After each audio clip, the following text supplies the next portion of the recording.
That cold December evening, I discovered my own daughter had been slowly poisoning me for months, planning to have me declared mentally incompetent so she could take everything I had worked my entire life to build. Sarah came into my life when she was just 7 years old, a troubled girl from the foster system that my late husband David and I decided to adopt after years of trying to have children of our own. I'm Dr. Patricia Williams, 71 years old, a retired English literature professor from Henderson State University. For 35 years, I shaped young minds, published 4 books on Victorian literature, and built what I thought was a comfortable life. David passed away 5 years ago from a sudden heart attack, leaving me our modest 3-bedroom home in the suburbs, about $200,000 in savings, his life insurance policy, and a pension that kept me comfortable. Nothing extravagant, but enough to live with dignity. Sarah was always a challenging child. We loved her fiercely, gave her everything we could, put her through college, supported her when she married Marcus 10 years ago. But there was always something missing in her eyes when she looked at us. A coldness. David noticed it too, though we never spoke about it much. We told ourselves it was trauma from her early years, that love would eventually break through those walls. It didn't. The Wednesday before Thanksgiving, I went to Patterson's pharmacy to pick up my regular prescriptions. I'd been going there for 15 years, always saw the same pharmacist, Tom Patterson, a kind man in his mid-50s who knew everyone in town. I handed him my prescription slip that Sarah had picked up from Dr. Morrison's office for me earlier that week. She'd been so helpful lately, always offering to run errands, take me to appointments, pick up medications. I thought she was finally showing the care that had been absent for so long. Tom looked at the prescription, then looked at me, then looked at the prescription again. His face changed.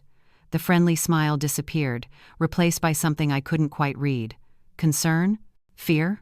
Mrs. Williams, he said quietly, glancing around the pharmacy. I need to check something in the back. Can you wait just a moment? I nodded, confused. Sarah was browsing the greeting card aisle, far enough away that she couldn't hear us. Tom disappeared into the back room for what felt like an eternity but was probably only 3 minutes. When he returned, his jaw was tight. He filled the prescription without another word, but as he handed me the bag, I felt something else slide into it. Something that wasn't a medication bottle. He looked directly into my eyes, and in that moment, I saw genuine fear. Make sure you read all the information that comes with your medications, he said, his voice carrying an odd emphasis. All of it, especially the paperwork at the bottom of the bag. Very important for someone your age to understand what you're taking. Sarah appeared at my elbow then. All set, Mom? We should get going. Marcus is making dinner tonight. I smiled at her, but something in Tom's expression had planted a seed of unease in my chest. We drove home in Sarah's car, her chattering about holiday plans, asking if I'd thought about updating my will like we'd discussed. That was new. She'd been bringing up my will a lot lately. You know, Mom, you really should make sure everything is in order. At your age, you never know, and with your memory getting so bad lately. My memory. She'd been saying that a lot too. Pointing out times I'd supposedly forgotten conversations we'd had, appointments I'd missed, things I'd misplaced. But I didn't remember my memory being bad. I remembered everything clearly. My doctor had run cognitive tests just 6 months ago. I was sharp as ever. When we got home, Sarah insisted on putting my medications away for me. You go relax, Mom, I'll organize these in your pill box like always. She'd started doing that 3 months ago, setting up my daily medications in a weekly organizer, being helpful, or so I thought. I went to my bedroom, sat on the edge of my bed, and finally opened the pharmacy bag. At the bottom, underneath the medication bottles, was a small folded piece of paper. It looked like a receipt at first glance. I unfolded it with trembling hands. The note was written in Tom Patterson's distinctive handwriting, the same handwriting I'd seen on medication labels for 15 years. Mrs. Williams, these are not your regular medications. Your daughter ordered prescriptions that would cause confusion, memory loss, and symptoms that mimic dementia in elderly patients. I filled them because I didn't want her to know I was onto her, but do not take these. I've kept your real medications here at the pharmacy. Come back tomorrow alone. I've already called Adult Protective Services. You are in danger. Trust no one in your family until we figure this out, Tom. My hands started shaking so violently I almost dropped the note. I read it again and again. This couldn't be real. My daughter poisoning me? But even as my mind tried to reject it, pieces started falling into place like a horrible puzzle. The memory problems Sarah kept mentioning that I didn't actually have. The times I'd felt strangely foggy and disoriented after taking my medications, the constant suggestions that maybe I needed more help around the house. The way Marcus, her husband, had asked me last month about my financial advisor's contact information. The sudden interest in my will. I heard Sarah's footsteps coming down the hallway. I shoved the note under my pillow and grabbed a book from my nightstand, trying to look casual. My heart was pounding so hard I was sure she could hear it. "Mom?" She knocked and opened the door. "I've got your evening medications ready. Why don't you take them now with some water?" She stood there, smiling, holding out a small paper cup with pills in it. Pills that Tom said would poison me. Pills my daughter had ordered specifically to make me appear incompetent. I looked at my daughter, this woman I had loved and raised for 26 years, and felt my world tilt on its axis. She was trying to destroy me. My own child. "Thank you, sweetie," I said, my voice surprisingly steady. "I'll take them in just a minute. I want to finish this chapter first." "No, Mom, you need to take them now. Remember? The doctor said you have to take them at the same time every day, or they don't work properly." She stepped closer, insistent. The smile never reached her eyes. "Sarah, I'll take them in a few minutes. I'm in the middle of something." Her expression hardened. "Mother, take your medications now. You know how confused you get when you don't take them on time." There it was, that edge in her voice. How had I never heard it before? I said, "I'll take them in a minute, Sarah. Please leave them on my nightstand." We stared at each other for a long moment. Something shifted in the air between us. She set the pills down harder than necessary. "Fine. But don't come crying to me when you can't remember what day it is tomorrow." She left, closing the door with just enough force to make her irritation clear. I waited until I heard her footsteps retreat down the hallway, then I quietly locked my bedroom door. Something I'd never done in my own home before. I flushed the pills down the toilet, took the note from under my pillow, and read it again in the dim light of my bedside lamp. Adult Protective Services. Tom had called them. This was real. This was happening. I spent that night lying awake, my mind racing through every interaction with Sarah over the past few months. Every helpful gesture now looked sinister. Every suggestion about my failing memory now revealed itself as gaslighting. Every question about my finances now showed its true purpose. My daughter was systematically trying to make me appear incompetent so she could take control of everything. And if Tom hadn't noticed, if he hadn't been paying attention, she would have succeeded. I would have become more and more confused, more and more forgetful, until eventually she'd have had me declared legally incompetent. I'd have been put in a nursing home, and she'd have had power of attorney over everything David and I had built. What a story. What a betrayal. What a fool I'd been. But I wasn't confused. I wasn't incompetent. I was 71 years old with a PhD in English literature, 40 years of teaching experience, and a mind that was sharper than Sarah gave me credit for. And now that I knew what she was doing, I had to act fast and intelligently. The next morning, Sarah offered to make me breakfast. I declined, saying I had an early morning volunteer shift at the university library. It was the only place she wouldn't insist on driving me to, since she knew the library coordinator, Mrs. Chen, would notice if I seemed confused. "Don't forget your morning medications, Mom," she called as I gathered my coat and purse. "Already took them." I lied. "I'm running late." I walked the 4 blocks to Patterson's pharmacy as soon as it opened. Tom was waiting, and the relief on his face when he saw me was palpable. "Mrs. Williams." "Thank God. Come in the back." He led me to a small office behind the pharmacy counter, where a woman in her 40s was waiting. She introduced herself as Monica Chen from Adult Protective Services. "Mrs. Williams, I'm so glad you're safe. Tom called us yesterday after he realized what was happening. Can you tell me what's been going on?" I told her everything. The helpful behavior from Sarah, the constant comments about my memory, the questions about my will and finances, the insistence on organizing my medications. Monica took notes, her expression growing more serious with every detail I shared. "How long has your daughter been managing your medications?" she asked. "About 3 months. Since September." Tom pulled out a file. "I've been documenting something that's been bothering me for about that long. Your daughter has been coming in regularly to pick up your prescriptions, which is normal. But 2 months ago, she came in with a prescription from Dr. Morrison that seemed off. I called his office to verify, and they had no record of writing it." My blood ran cold. What was the prescription for? "Medications that, in combination, would cause serious cognitive impairment in someone your age. Confusion, memory loss, difficulty concentrating." I refused to fill it, told her the doctor needed to call it in directly. She got angry, made a scene. The next week, she went to a different pharmacy across town. I have a friend who works there. He called me when he saw the same thing happening. "You've been tracking this?" I asked. "Mrs.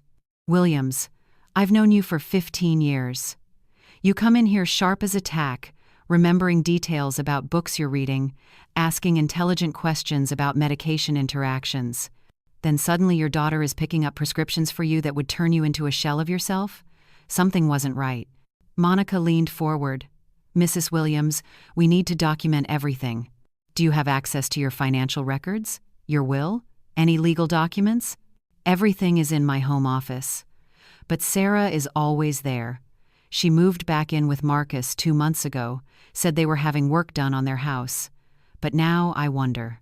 "They never intended to leave," Monica said. "It wasn't a question. This is financial exploitation of a vulnerable adult. It's elder abuse, and it's a serious crime." Elder abuse. The words hit me like a physical blow. My own daughter was abusing me. "What do I do?" My voice cracked. "I can't go home, can I?" "You can, but we need to set up a safety plan first," Monica said. "And we need to gather evidence. Tom has documentation of the fraudulent prescriptions. We need your financial records, any recordings or written communications that show what they've been planning. Do you have a lawyer?" "I have an estate attorney, Richard Thornton. He helped David and I set up our will years ago." "Call him today." "Don't let Sarah know. Can you do that?" I nodded. My hands were still shaking, but something else was building inside me alongside the fear. Anger. Cold, burning anger. How dare she? How dare my daughter, the child I raised, loved, supported through everything, try to destroy me like this? Tom handed me a bag. "These are your real medications, Mrs. Williams. The ones you should actually be taking. I've also included documentation of everything. Dates, prescription orders, the fraudulent prescriptions, everything." Over the next week, I became someone I never thought I'd have to be. A detective in my own life, a spy in my own home. I called Richard Thornton from the library, explained everything. He was shocked, angry, and immediately went into action mode. "Patricia, don't confront them. We need evidence first. Can you document everything without them knowing?" "I think so." "Richard, can they really do this? Can my own daughter actually steal everything?" "If they get you declared incompetent and gain power of attorney, yes, they can control all your assets, all your decisions. People do this to elderly parents more than you'd think. It's despicable, but it happens." I went home that day with a plan. Act normal. Pretend to take the medications Sarah gave me. Document everything. Sarah had a laptop she left out on the kitchen counter. When she went to the grocery store 2 days later, I searched it. What I found made me physically ill. Email after email between Sarah and Marcus, planning my demise, discussing which nursing homes would be cheapest, debating whether they should sell my house immediately or rent it out for income, calculating how much they'd get from my life insurance when I died, actually discussing how long I'd probably live once they had me committed. "The medications should keep her confused enough that she won't fight it," Sarah had written to Marcus. "And honestly, once she's in a facility and we have POA, I don't think she'll last long anyway. Mom always said she'd rather die than lose her mind." I photographed everything with the phone Monica had given me, a simple flip phone Sarah didn't know I had. My hands shook as I read message after message, plan after plan. This wasn't just about money. There was genuine malice here. Genuine hatred. Why? What had I done to deserve this kind of betrayal? I kept reading. Found messages going back 2 years, right after David died. Now that Dad's gone, Mom's going to be easier to handle. She always listened to him more than me anyway. Without him around, she's just a lonely old woman. This should be easy. They'd been planning this since David died. Waiting, watching, preparing. I found something else. Messages to my granddaughter, Emma. Sarah's daughter from a previous relationship, a sweet girl of 23 who was finishing her master's degree in social work. The messages were venomous. Your grandmother is losing her mind. She's becoming a burden. You need to stay away from her right now. She's saying crazy things about me and your stepfather. Don't believe anything she tells you. Emma had tried to call me several times over the past month. Sarah had told me Emma was too busy with school to talk. Another lie. But then, I found Emma's responses. Mom, this doesn't sound like Grandma. She's always been sharp. Are you sure something medical isn't wrong? Maybe she should see a neurologist. And Sarah's response. Mind your own business, Emma. This doesn't concern you. Your grandmother is my mother, and I'll handle it. A spark of hope. Emma didn't believe her mother. Emma was questioning. I needed to contact Emma, but carefully. Sarah monitored my phone, my email, everything. From the library computer the next day, I created a new email account and sent Emma a short message. Emma, this is Grandma. I need to talk to you in person. Don't tell your mother. Can you meet me at the university library tomorrow at 2 p.m.? It's urgent, Grandma P. She responded within an hour. I'll be there. Meeting Emma the next day was like seeing sunlight after weeks in a dark room. She hugged me tight, and I almost broke down crying. Grandma, what's going on? Mom has been acting so weird about you. She won't let me visit, says you're confused and upset. But you seem completely fine to me. I told her everything, showed her the note from Tom, the photos of the emails, the evidence I'd been gathering. She went pale. Oh my God, Grandma, my mother is trying to. She's trying to steal your life. Yes. And Emma, I need to know, did she ever try to involve you in this? Emma looked away, tears in her eyes. 2 months ago, she asked me to help her get you to sign some papers. She said they were just updated medical directives, that you were getting confused and needed help managing things. I almost did it, Grandma. I almost helped her. But something felt wrong, so I stalled, said I needed to review the documents first. Then she got angry and told me to forget it, that I was ungrateful and didn't care about family. You had doubts. You trusted your instincts. That's why you're here now. What can I do to help? I handed her a list. I need you to be my spy. I need you to document everything your mother says when I'm not around. Record conversations if you can. Your testimony will be crucial, Emma. You're her daughter. You've lived with her. You know her patterns. She's going to hate me for this. I know. I'm sorry to put you in this position. Emma straightened her shoulders. Grandma, what she's doing is evil. I study social work. I know elder abuse when I see it. And this is textbook. I'm helping you, and I don't care if she never speaks to me again. Over the next 2 weeks, Emma and I built our case. She started spending more time at Sarah's house, ostensibly to help with Grandma. She recorded conversation after conversation. Sarah and Marcus discussing their plans, complaining about how I wasn't deteriorating fast enough, debating whether they should increase the medication dosage. She's still too alert, Marcus said in one recording. Maybe we need to add something stronger. The pharmacist won't fill anything else, Sarah responded. That old fool Tom Patterson is being difficult. We might need to switch pharmacies again. Emma documented it all. Richard Thornton worked with Monica from APS to build a legal case.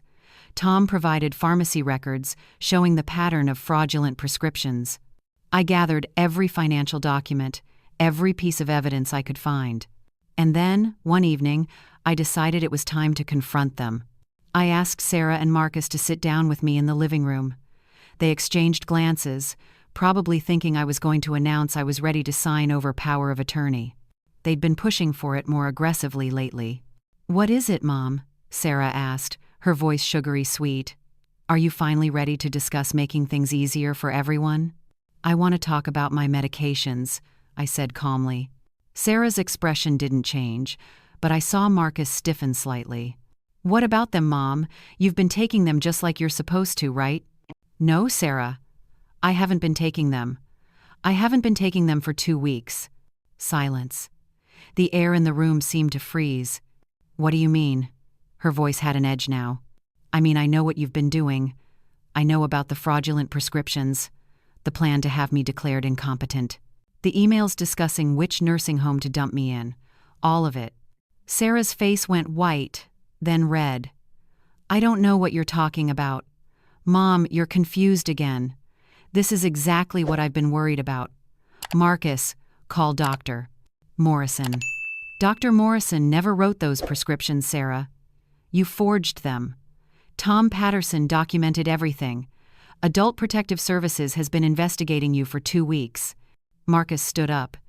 "You crazy old woman. You don't know what you're talking about. Sit down, Marcus."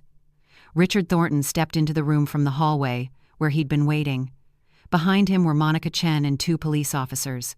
Sarah's mask finally cracked. "You manipulative bitch. After everything we've done for you." "Everything you've done for me? You mean poisoning me? Trying to steal my life savings? Planning to lock me away in a nursing home to die? You were going to waste it all anyway. Just sitting in this house, living off Dad's pension like some kind of martyr. That money should be ours. We have expenses. We have needs. You're just going to die in a few years anyway. So, you decided to help me along?" My voice was steel. One of the officers stepped forward. "Sarah Mitchell, Marcus Mitchell, you're both under arrest for elder abuse, financial exploitation, fraud, and attempted poisoning." What followed was chaos. Sarah screaming that I was lying, that I was the one who was crazy, that she was the victim here. Marcus trying to run and being tackled in the hallway. Neighbors coming out of their houses to see what the commotion was about. Emma appeared then, recording everything on her phone. For the record, she said clearly, "I'm Emma Mitchell, Sarah's daughter. I've been documenting my mother's plan to abuse my grandmother for the past 2 weeks. I have recordings of her admitting to medicating her mother with drugs intended to cause cognitive impairment, discussing financial exploitation, and planning to institutionalize her against her will." Sarah's face, when she saw Emma, was something I'll never forget. Betrayal, rage, and then, finally, the realization that she'd lost. The trial 3 months later was brutal but satisfying. Richard presented the case methodically. Pharmacy records, email evidence, Emma's recordings, my testimony about the months of gaslighting, Tom Patterson's expert testimony about the medications and their effects. The prosecutor was a sharp woman in her 40s, named Jennifer Reeves. She laid it out clearly for the jury. This is not a family dispute. This is not a misunderstanding. This is elder abuse of the worst kind. Sarah Mitchell and Marcus Mitchell engaged in a calculated months-long campaign to destroy Patricia Williams's cognitive function, steal her assets, and rob her of her autonomy and dignity. They used fake prescriptions to poison her. They gaslit her into believing her memory was failing. They isolated her from loved ones who might have noticed what was happening. And they planned to lock her away in an institution to die, all while spending her money. This is not just cruel, it's criminal. The jury deliberated for less than 4 hours. Guilty on all counts. Sarah got 8 years, Marcus got 6. They also owed me full restitution for damages, though I knew I'd never see that money. I didn't care. It wasn't about the money anymore. I sold the house after the trial. Too many bad memories. I bought a smaller condo near the university, close to Emma, who had stood by me through everything. She finished her master's degree and now works as a counselor for elder abuse victims. We have dinner every Sunday. Tom Patterson still fills my prescriptions, though now I pick them up myself. He refused to let me thank him too extensively. "I just did what anyone should do," he said. "Pay attention, care about people. Speak up when something's wrong." I've become something of an advocate myself. I speak at senior centers and community groups about elder abuse, about the warning signs, about what to do if you suspect something is wrong. It happens more than people realize. Children stealing from parents. Caregivers isolating vulnerable adults. Financial exploitation disguised as helping. The signs are there if you know what to look for. Someone else controlling your medications. Being told your memory is failing when you know it isn't. Sudden changes in financial arrangements. Isolation from friends and family. Being made to feel like a burden. Trust your instincts. If something feels wrong, it probably is. I learned something important through all of this. Being useful is not the same as being valued. I had been useful to Sarah, a means to an end, a bank account with a heartbeat, but I was never valued by her, never truly loved. But Emma loves me. Tom Patterson cared enough to risk involvement. Monica Chen fought for me. Richard Thornton defended me. There are good people in this world who will help if you ask. Sometimes the cruelest wounds come from the ones you love the most, or the ones you thought you loved. Maybe Sarah never really loved me. Maybe I was always just a resource to her. I'll never know for sure. I'm 72 now. I travel when I can. I still volunteer at the university library, helping students with their research. I've started writing again, working on a memoir about my experience. Emma says it could help other people recognize the signs of elder abuse before it's too late. I won't lie and say I've completely forgiven Sarah. I haven't. Maybe someday, but not yet. The betrayal still cuts deep. Sometimes I wonder if I failed her somehow as a mother. If there was something I could have done differently. But then I remember the emails, the cold calculation, the years of planning. This wasn't about anything I did or didn't do. This was about who she chose to be. I get letters from her sometimes, from prison. I don't read them anymore. The first few were full of rage and blame. Then they shifted to manipulation, trying to guilt me into dropping the charges, into sending money for her commissary account. Now they're attempts at reconciliation, claims that she's changed, that she understands what she did was wrong. Maybe she has changed. Maybe prison has given her time to reflect, but I don't owe her my forgiveness. I don't owe her anything anymore. Emma asked me once if I regretted adopting Sarah. I thought about it for a long time before I answered. No, I finally said, because Sarah led me to you, Emma. Because this experience taught me that family isn't just about blood or legal papers. It's about who shows up when things are hard. It's about who fights for you when you can't fight for yourself. Sarah was my daughter on paper, but you're my family in your heart, and that makes all the difference. I learned that it's never too late to start over, never too late to protect yourself, never too late to demand better than being used and discarded by people who should have loved you. If there's one thing I want people to take away from my story, it's this: pay attention. To the pharmacist who notices something wrong, to the granddaughter who questions her mother's narrative, to your own instincts when something feels off. And speak up. Ask for help. Document everything. Elder abuse thrives in silence, in isolation, in victims who are too ashamed or confused or afraid to ask for help. Don't be silent. Don't be isolated. Don't be afraid.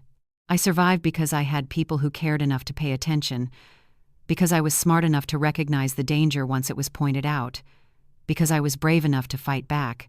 You can be too. Some nights, I still wake up thinking about those pills Sarah tried to give me, about how close I came to taking them, to trusting her completely, about what would have happened if Tom Patterson hadn't noticed, if he hadn't cared enough to risk getting involved. I think about the alternate version of my life where I didn't read that note in time, where I kept taking those medications until I couldn't think straight anymore, where I signed over my power of attorney in a confused moment, believing Sarah's lies, that it was for my own good, where I ended up in a nursing home, my mind clouded by drugs, my money gone, my autonomy stolen. That version almost happened. I was so close to losing everything. But it didn't happen. I'm here, I'm free, I'm myself. And I make sure, every single day, that my story helps someone else recognize the danger before it's too late. Because for every person like me who escapes, there are others who don't. Others who aren't as lucky, others who don't have a Tom Patterson or an Emma or a Monica Chen. This is my mission now, in whatever years I have left, to be the voice that warns, the example that shows it's possible to fight back, the proof that elder abuse can be stopped. I'm Dr. Patricia Williams, 72 years old, survivor of elder abuse by my own daughter, and I'm still here, still sharp, still fighting. And I'm not done yet.